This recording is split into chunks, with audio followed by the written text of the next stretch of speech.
In part one, you heard how Amanda and her husband met, how their marriage looked so perfect. They had an excellent relationship and they were called to the mission field. But a month after the wedding, his behavior started downhill in terrifying ways. In part two, Amanda explains how she finally decided to divorce this man who had once been her best friend. You'll hear about the good counselors and the not so good ones, and how well her children are doing now. I truly respect Amanda's desire to take the high road and walk that fine line between protecting herself and the kids and cooperating with her ex-husband as they parent together. So just another eye-opening thing. We invested all this time and effort into communication skills and being more open with one another, but it didn't result in the changes we had hoped. And then you had a friend who said, "Hey, this is not looking good." Yeah. Then what happened? What was the next turning point? So we actually then went to where my parents are, and we're in the same town as they are. And I was just thankful we'd been in the city where his family was, and then we moved to where my parents were. And it was really kind of a safe place for me to be with them. And I was just broken at that point, fearful, not knowing what to do, just at a complete loss. But I knew to be near my parents, I was in a safe place. They're very loving, they're very caring. I did not want to share a lot of things earlier on with them about stuff because I wanted them to love him. And they did, they really did.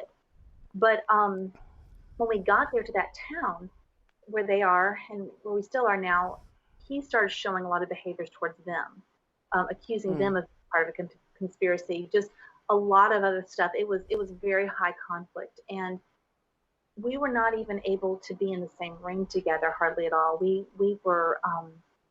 I didn't want to sleep in the same room with him. I was feeling very scared around him. There was a fearfulness there. Just that I didn't know what to expect, and he wasn't rational.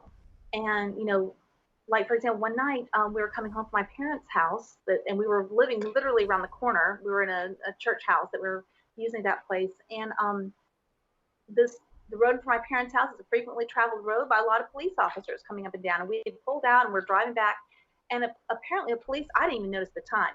A police cruiser had come behind us, and we turned, and the police cruiser kept on. Got inside, I was getting the kids to bed and everything. He said, I need to go back to your parents' house. I'll be back. And he left, and it was very odd to me. He didn't really give me a reason for it. And a couple hours passed, and finally I texted my parents, and I said, is he still there? And they said, yes, he's just now leaving. I said, are you guys okay? Because I knew something must have happened. Because he didn't say to me that had happened anyway. Apparently, he'd gone over there and accused them of having the police follow us to our house. It was just very, very irrational. Like, he was yelling at my parents, and it really upset me for him to be so disrespectful to them. And you're talking the police cruiser had only been behind your car, what, maybe 15 seconds or something? If that, yes, hardly at all. It was just it was bizarre behavior. And I was upset about that. I first of all upset that he would dare disrespect my parents, and in a way it scared me for them, and they were very concerned as well. And we had another incident like that happen shortly thereafter as well, and the kids were outside, and I could hear he went back inside where my mom was, and I could hear him yelling at them from outside a brick home. And I was so upset that he was attacking my family, people who were near and dear to me, who I love and respect so much. And it was very upsetting to me with that. And I just knew he was not doing well. The thing about that too, when we got to this town, the church my parents were attending had a former missionary there as well, who was a counselor, whose wife had passed away. And so I had told my parents what was going on prior to us coming here, and my parents had reached out to him. And so he started counseling me. My husband did not know that I was seeing this counselor for a little while, because I needed someone to talk to and kind of process things with, and as well with a counselor, just to kind of get through that. And then my sister and her family also came into the area, and were staying actually in the same house, the large home. And so they knew that there was conflict going on, and they could see some of the paranoid behaviors and stuff, but also the way he was acting. finally he started opening up to my brother-in-law, and my brother-in-law would just talk and try and rationalize with him, and he never could. We went on some vacations together, and just continued to progressively, nothing changed. And that was at the point, I think, my brother-in-law is a very stubborn individual, and he worked and did his best to encourage him and such, and bring him around to say, listen, whether you go back overseas or not, or stay with the company or not, that's fine, but get the help, work on your family, fight for your family. At that point, I was not uttering words of that I was leaving or anything like that. Actually, he actually initially, he said, if you're not going to agree with me about what I'm thinking, then we need to get a divorce. And he actually even said to me that he was going to leave town, leave. He would not take anything with him. He'd leave everything. He was just gonna go. I was not to contact his parents. He was just gonna go, and he'd be done, and I would never have to deal with him again. So he threatened to leave and just Yes, disappear. yes. And then he actually said he did call a lawyer, and he got the lowdown that we had to be residents of the state 6 months before we could apply for divorce here. I mean, he was ready to fill out the paperwork and be done. Hmm. And later on, he used that and said, I never went through with it, though. You did. I mean, he would throw that back on me because I actually happened to be the one to go through with it. But once this went on for a few months, that we were in this house together, and the stuff he was saying, my sister and her husband had gone to another area to visit his family, and I was kind of keeping them abreast of what was going on. And things were I did not feel safe in the house with him. And stuff was happening between him. The remarks he was making to kids were very hurtful and such. And things were going on. It was just a very, very tense place, a very difficult place to be. And there was behaviors that were happening that my counselor said, you need to think about leaving. Wow. And I talked to someone else who had been involved in a domestic abusive relationship, and they said, you need to be the pattern that's happening right here, you may be in danger, you need to get out. And so that really is what part of it came down to me. At that point, he at that time, he did not physically harm me, but the stuff he was saying, like he even accused my parents of having had him poisoned at a restaurant, and telling the waiter to put stuff in there and things of that nature. He went to the point of saying, God's going to give you what you deserve. God's going to give you what you deserve. Oh, wow. And I realized, and my parents said, he has a godlike perception of himself. What is he going to do? And so finally, I came to the point of, I'm going to have to get out and go. And he was there a lot. He wasn't working outside. We'd been there a couple months at this point. Actually, let me see. We'd been there about 3 months at this point. And I started talking to my parents about what I needed to do. And so we decided, when he was gone at one point, I was to go in there and pack up what I could of the kids and my clothing, as much as I could take. And the kids actually happened to have a fall break at the school that they were attending. And so I went to my parents. I said, I'm going to have a sleepover there with my parents. We're staying there. And he was going to stay at the house that we were at. And so we went there with all this stuff. I don't think he noticed all the things that were missing. And the next day, my dad and I went over and explained to him that I was not coming back into the house with him. Wow. And he was angry about that. It was, we didn't know what was going to happen there. I didn't know how he was going to react.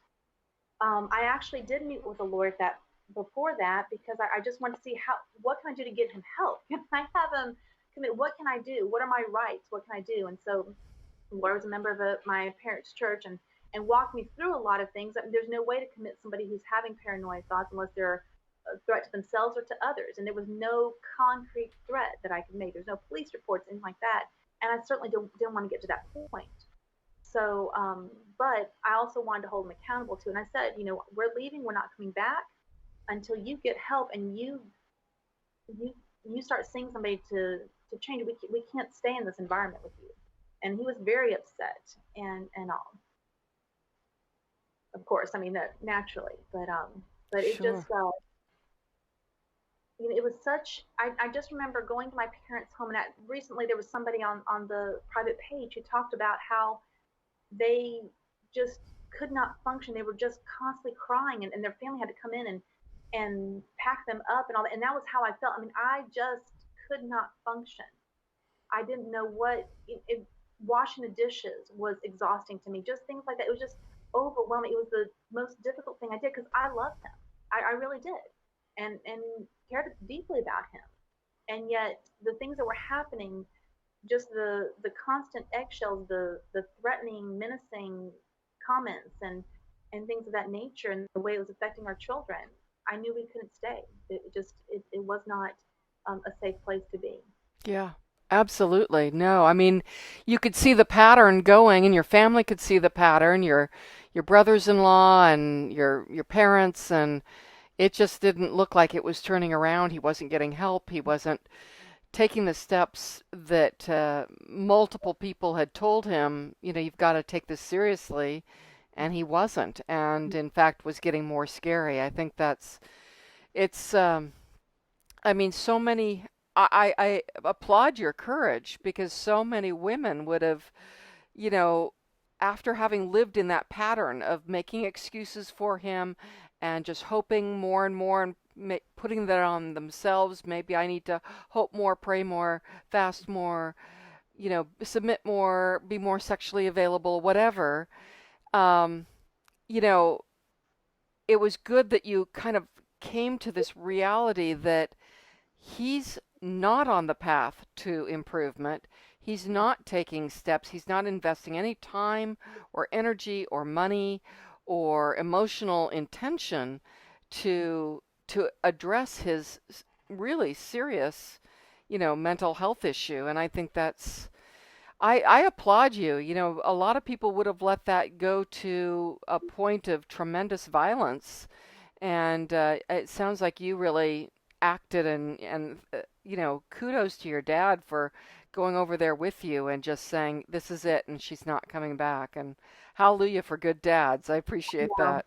I was very thankful for that. And I had a lot of people supporting me, and that my parents and the friends and just a community that came around me, and listening to them, because it was so, in so many ways, it was humiliating to me to Mm, admit that here I am, ministry wife, and always been in the church and missionary, I was a missionary kid, and I did things by the book.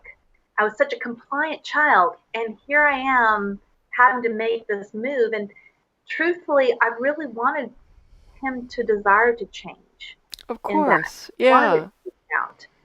And I knew taking a step like this was a very bold step, saying, my way or the highway. And I was never one to like force my hand like that. There had been times prior, many years before, that I actually considered going somewhere else and all that. I had friends talk me out of it. I thought, okay, I'll just, we're going to work this through. I wonder, there was times I've wondered in the past, what if I had put my foot down sooner and said no to this? I wouldn't have had the beautiful 3 children that I have. But at the same time, what if I called him to accountability before? But we can't live on the what ifs. Right, right. And I know that I have no regrets of where God has brought us, and I'm very thankful for where He's taken us. He's out of something broken, He's being proclaimed still. So Yeah. Well, I think for all of us who really take our faith seriously, we need to stay in there until we feel like we have tried hard enough. And we've got standards that are far higher than anyone in because when you think about it, the first time you walked back in that door after having been yelled at or having been threatened, or you proved to yourself and to the world that you believed in the sanctity of marriage, that you had hope, that you hoped beyond hope, that you had faith that God would do a miracle, and so on and so forth. And then to do this for years, right. coming back and trying again the next day, and then the next day. And for a lot of us, we just, I say the same thing. What if I had walked out when I realized how bad it was at year 3 instead of staying, so many more years? But I do think there's something about us that we really need to feel like we turned over every stone and we tried every possible thing and we gave it our all and we bent ourselves inside out or turned ourselves inside out to really fix things. Absolutely. So, uh, tell us how the divorce went and how the kids are today. So the divorce We lived with my parents for 18 months, or actually a little longer than 18 months, about 20 months. Initially, when I moved in with them, I was hoping that we would start going to counseling and all that. And it took a while to get him to come around. And so he finally, after a couple months, realized I was serious and I was not backing down. And so he did agree to get evaluated and such. And he really made high marks on a lot of the testing that he apparently did and stuff. And I did meet with some of his counselors, and we started trying to reconcile at one point. About the almost a year later, we started working on reconciling again. And we got a little ways down, and finally the counselor just kind of looked at me one day. I had a session with her, and she just said, "How do you feel things are going?" I said, "I don't feel like anything progress is being made. I mean, I know he wants me back, but he doesn't want to change himself. He wants things to be back the way they were, even though he would say to me, 'I'm not ever going to be this type of person again,' or whatever else." When the counselor would have those tough conversations with us in the sessions, he wasn't changing his views. He wasn't agreeing. He would say, "Oh yeah, I probably didn't react that way, but you know." And so a lot of the old behaviors were coming back, and there was no changing from it. And that was what was really devastating to me.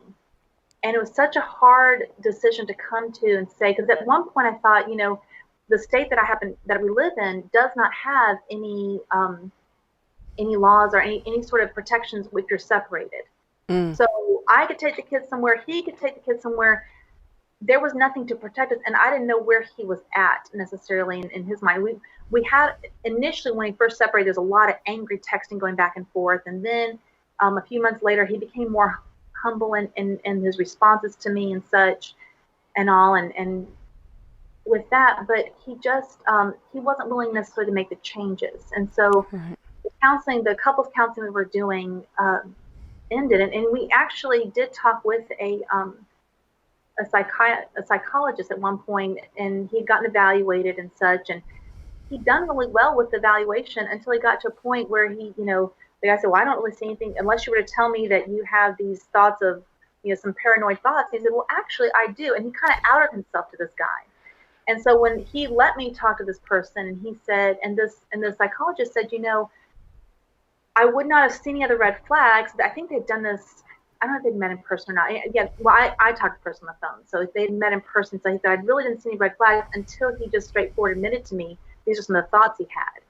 And then this guy went further and said, in all honesty, he said, he told my ex-husband, he said, "You need to get some treatment," and explained that. And he said, however, he said, "Marriage counseling, that doesn't usually help. In fact, that can do more harm than good." And that was really the answer I needed in a lot of ways, because I felt guilty giving up. I Mm. didn't want to be seen as giving up. I needed to make a decision for a divorce and go ahead and start the paperwork. And I he well, after the counseling had ended, that session and all that, and sorry, I'm babbling on this. I had written him a letter because he had been confused as to why I was kind of standoffish from him, and I put it in black and white. I wrote it out and gave it to him, and he never responded. In fact, I could tell he was offended by the letter. He wouldn't sit near us at the soccer games or things like that. He just kind of but he didn't do a single thing. There was no communication. And Mm. it was like, "Can I have the kids this week?" and whatever. And I will give him this. He was very faithful in supporting the kids, and I and paying, for us and such. And I got a job, but he was still giving money towards them, and in that regards, and he always has. But I finally got to a point, several months later, I met with him and I gave him the divorce papers. I think he was very shocked at that point. He was upset. He was like, I don't think he saw it coming. I think he just kind of thought, we're just going to ease back into it. And so I explained, I said, "You haven't done anything. You've not done a single thing that I asked you to do, other than you got a job, you started working, and all." I said, "But you haven't, I don't see a change. And I'm the one who has to determine whether or not you've changed or not." And I said, "I don't see that. And I can't go back in that kind of a situation." And so the church he was going to at the time offered to send us to marriage counseling, or to marriage intensive, by Paul David Tripp, who I have a lot of respect for and a lot of things, but I just like, that's just, he said, "If you will go with me to this retreat that my church is paying for, if you still feel the same way at the end of that, I'll sign the paperwork. We're done." But I mean, it caused me great anxiety. I was like, I just don't feel comfortable about this. And so finally we came to agreement that he was seeing a new counselor. And so I went and met with this counselor with him, I had one session, and she would not tell me where he was at in his counseling, how, if he made progress. I mean, legally she couldn't, but she kind of brought up some scenarios that happened in the past and his reaction to that. And through that, just kind of showed me he wasn't in the place he was healing. And it just became very clear to me with that. And I've been praying so hard that God would just really open my eyes. And it was such a gut wrenching, excruciating thing to do because I didn't want to give up. Marriage to me was for life, you know, for better, for worse. It was so hard to understand why this was happening. And yet, when I was going on the way to meet the counselor that was singing at that time, Michael David Smith's song "Surrounded" came on about how God is fighting our battles for us, and I knew that God was going into this with me, and just the sermons that were happening, I was listening and just like, Lord, just show me, and God was, and I didn't want the answer. I really didn't want the answer He was giving me, but we went forward with it. So in all honesty, our the divorce process though, compared to some what my friends have gone through, it was not a high conflict divorce. But in a lot of ways, he wanted to kind of bury the past and not deal with it. And so that was kind of that's really and in a way that's it's been a blessing in that we haven't had a lot of conflict. We're able to work stuff with the kids. My kids have done very well. They're all three teenagers now. Woo! Wow.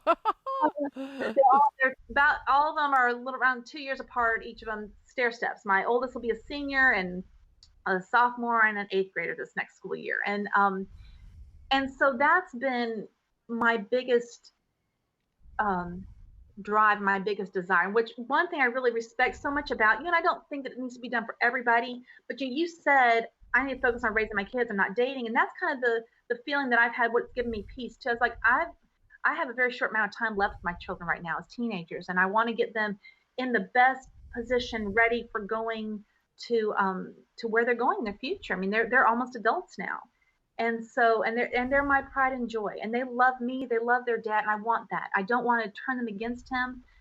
They We do have a schedule every other weekend, and then time around holidays, and 1 week on, 1 week off in the summer, and that was really hard when he initially had that put in the paperwork because I'm thinking I can't be without my kids for a long time. That was that hurt. Just that as a mother, that being a mom and our children. I mean, that really cuts us to our core to be away from our children, and you're not knowing always what their situation is and such. And I will say this too. After he got back into working full time, a lot of the paranoia left and stopped, Hmm. which was a blessing. In a lot of ways, he's functioning now. Again, this is something that could come back up, rear its ugly head again. It's not been dealt with, but he's in a stable, consistent job, and so that's been a blessing. But he recently bought his own home, so they have a place to go when they're with him. Before that, he was in an apartment here in town. Now he's moved a little ways out, and so again, the kids have a good relationship with him. He's kind of fun dad. He takes them on, does fun things with them. They eat out, go to movies before the whole virus thing hit, and such. Doesn't do a lot of parenting, not discipline. But I did have a conflict with my middle child. All three of my children have reacted differently to this, and it was very hard for them. They, were devastated. For us not to be able to go back to the country that they had fallen in love with, and they were expecting to go back. They were expecting to go back and get to see their friends when we left the country we were serving in, and so it was devastating to them, and it was so hard. And they knew the reason why. They recognized it. They were, this had been a process. This was in 2016 when all of this started, and so they were old enough to really kind of realize what was going on, see what was happening. But so it was really challenging to them, explain to them. I had counselors working with them as well, and so it's been a constant kind of growth in that. But my middle one, especially, just different personalities, really has gone through some really tough places. She feels all the feelings and then some.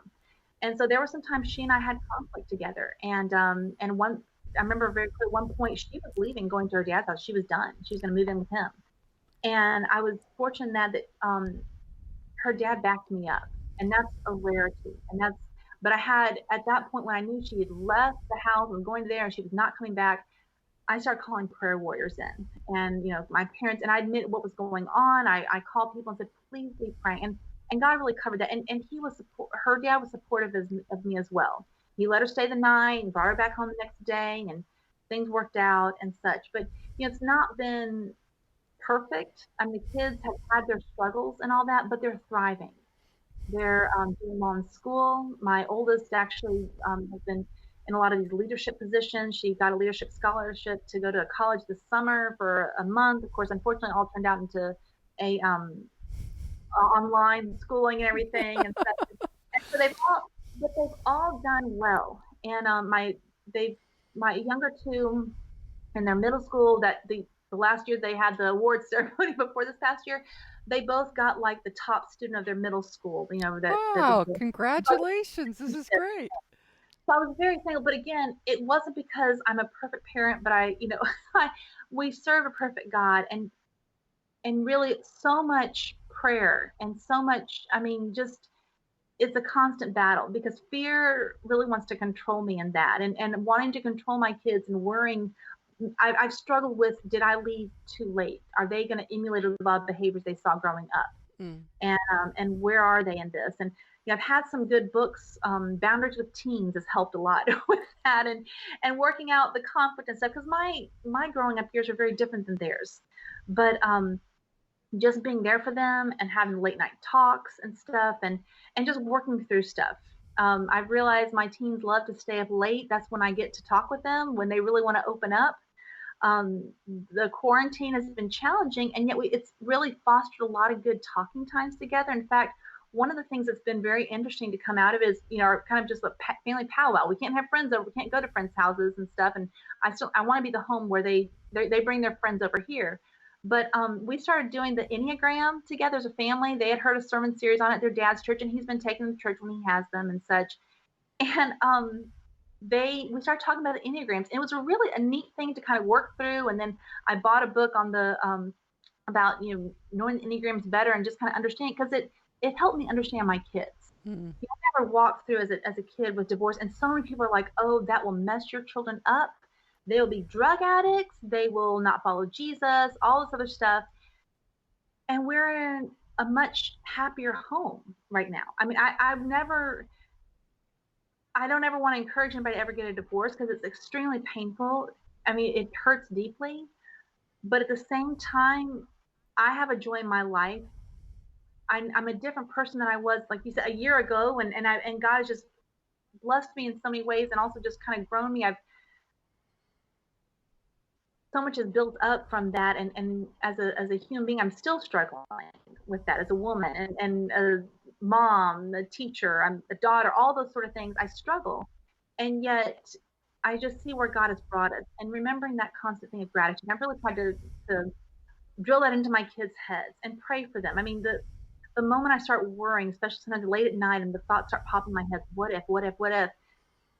And there's nothing you can do about it except, just pray. And then I have other moms I've been able to reach out to, and finding those individuals has just been key for me and helping me see things the way, and talking to somebody, being honest, open, just finally opening up with people and saying, okay, this is where I'm at. These are the conflicts we're having. What do you suggest? Can you pray for me? Those sort of things. But Well, just the joy on your face, your bright face, to hear that your kids are thriving. Normal kids, normal ups and downs. Normal. And, normal worries, I'm sure. But, and your daughter wanting to run off and go live with your ex. I mean, yeah, that's scary. But for you to say they're thriving, despite what people had predicted, drug addicts and juvenile delinquents and all the stuff we all hear, that's great. That's just really wonderful. Thank you. And I struggle with not parenting out of fear. And one of the things I've really realized too, for me, I make a lot of mistakes, a whole bunch of them, but realizing I can go back to my kids and say, I'm sorry. Now, they may not respond correctly, but I know I've opened up to them and tried to bring some healing. And we're not, they're going to make their own decisions. They're going to make their own choices. We're not the perfect family at all. But I'm thankful that we have a Lord who's just guiding us and carrying us through these times. Yeah. This is the end of part 2. Now click on the link to hear part 3, where we talk about dealing with anger, fear, grief, forgiveness, loneliness, and conquering negative emotions. Now click on the link to hear part 3.